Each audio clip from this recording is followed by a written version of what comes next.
So my earlier video was from the perspective of the Celtics on this trade. This one's going to be from the Cavs standpoint. The Celtics one had more production value and stuff.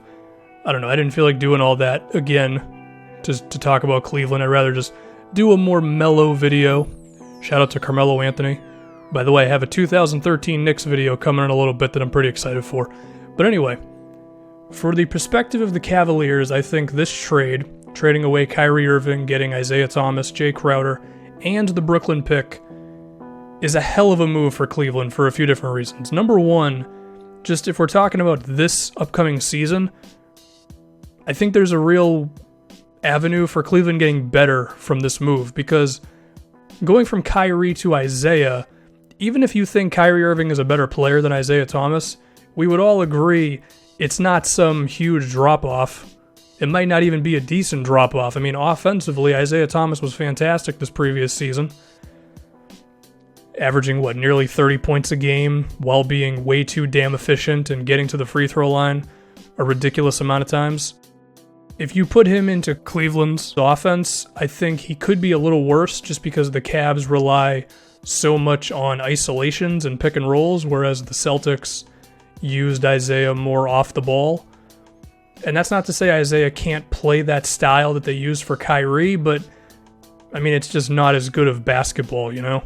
Like, having your entire team moving off ball for Isaiah to get an open shot is tougher to defend than just giving the ball to Isaiah at the top of the key. But Ty Lue could get creative, I don't know.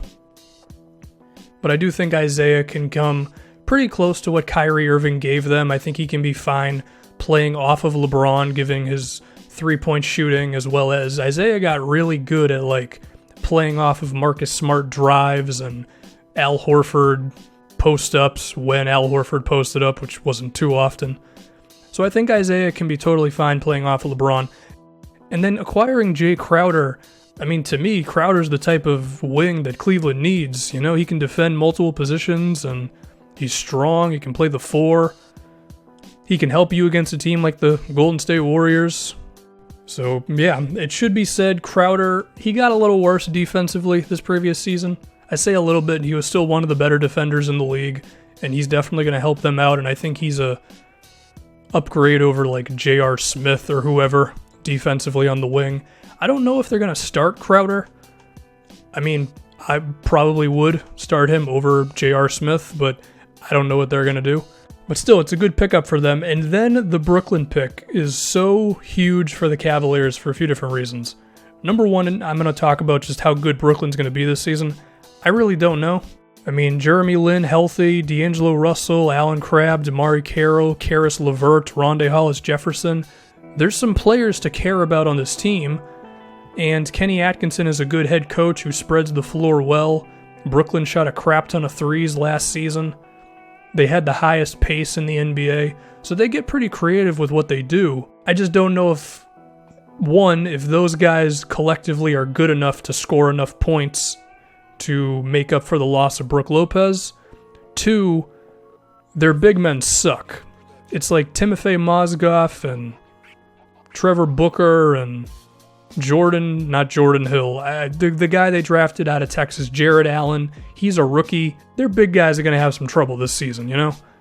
And that might be so bad that it can't make up for the good stuff they're doing on the perimeter. But their perimeter guys could lead them to, instead of being the worst team in the league, maybe they're like the 7th worst team in the league, you know? Maybe they're going to be better than Chicago and Atlanta and Orlando and Phoenix. I mean, those are just 4 teams off the top of my head. I think Indiana has actually a not bad roster, but Nate McMillan sucks as a head coach, and he might not know how to use all those guys, so maybe they could end up being worse than Brooklyn. So, if that's the case, maybe Cleveland doesn't end up with the first pick, or, a pick that could become the first pick that they could dangle out at the trade deadline or something, but maybe you have a pick that ends up being number 7. You can still get a lot for that. And it gives you the ultimate insurance, because if LeBron James says he's staying, then you can trade that pick for something. I don't know what. With how the NBA has been moving the past few months, trades can come out of nowhere, it seems. But I don't know, maybe some star player is available at the deadline. Maybe Paul George isn't working out in OKC. Perhaps you have an opportunity to pick up a couple of guys who can help you out on the wing defensively with this pick. And then you have a team of like, I don't know, this is hypothetical. I'm also stealing this from the Bill Simmons podcast. Like, say if they got Mo Harkless and Aminu or something, and then you also had Jay Crowder. Suddenly you have 3 guys who can really defend on the wing well, and maybe that would give you at least a better chance against the Warriors. I still don't think you'd beat them, but it's a thing. So, yeah, and on the flip side, if LeBron leaves, well, then you have a high pick to where you can begin your rebuild, and I don't know what you would do with Isaiah at that point. Maybe you'd re-sign him just so you have a semblance of an NBA team. Well, then again, they wouldn't be god-awful. Kevin Love's good, Tristan Thompson's good, whatever. But they wouldn't have much offense, is what I should say. But maybe you let Isaiah Thomas go and you just go full rebuild and you swipe all the salary on your team, because I'm sure Dan Gilbert is tired of paying the luxury tax for X amount of seasons in a row now. But I think that pick gives you the ultimate insurance. If LeBron stays, you can trade it for stuff. If LeBron leaves, then you can use the pick to draft someone. What would be interesting is how honest LeBron will be about his intentions, because say it's like the trade deadline and Cleveland could use one more guy to really have a run at the finals and the Warriors and all that. I don't think they would make the trade if LeBron didn't 100% say that he's staying, which is smart. They shouldn't get rid of all their future assets when they don't have a confirmation from LeBron. So if that's the case, I mean, it's going to be interesting to see that push and pull, you know? Like if LeBron says, I'm in, then they trade the pick. If he doesn't say it, which it's possible that LeBron won't because he's kind of got an ego about himself when it comes to these sort of things, then I assume they hang on to it. But then at the same time, do the Cavaliers feel pressure to say, you know, he's not really saying yes or no, maybe if we make a move, that'll convince him to stay? It's going to be some interesting stuff. But for this upcoming season, I think Cleveland is still better than everybody else in the East, including the Boston Celtics, which is a team full of guys that have never played together at this point. Kyrie Irving, Gordon Hayward, Marcus Morris. Al Horford hasn't played with any of these guys. It's going to be a frickin' clown show, that team. Toronto's still really good, but I don't think they can deal with Cleveland.